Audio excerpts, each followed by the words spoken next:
Io facevo un altro lavoro, ben pagato, stipendiato, e poi cause familiari sono rimasto a casa e visto che eravamo in un po' in famiglia abbiamo provato a fare questo investimento che finora ci ha portato bei frutti.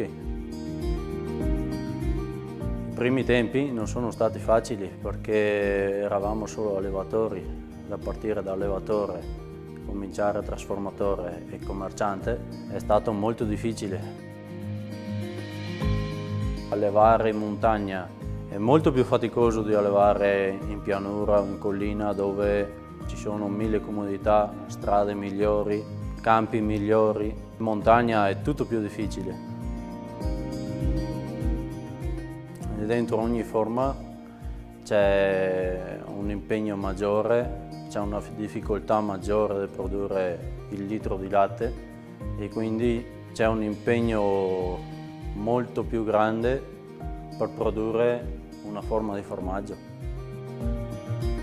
Siamo qua perché ci crediamo, perché vogliamo restarci nella nostra montagna, perché vogliamo portarla avanti, perché vogliamo che i nostri figli vadano avanti con la nostra montagna, perché senza montagna non c'è futuro per noi.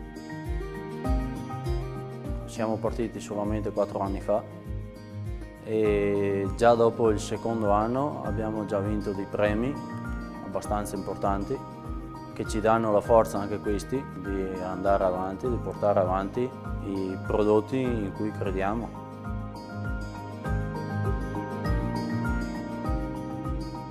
Vorrei che le persone capissero che dentro ogni forma di formaggio, ogni pezzo di formaggio, c'è la nostra storia, la nostra cultura e la nostra anima.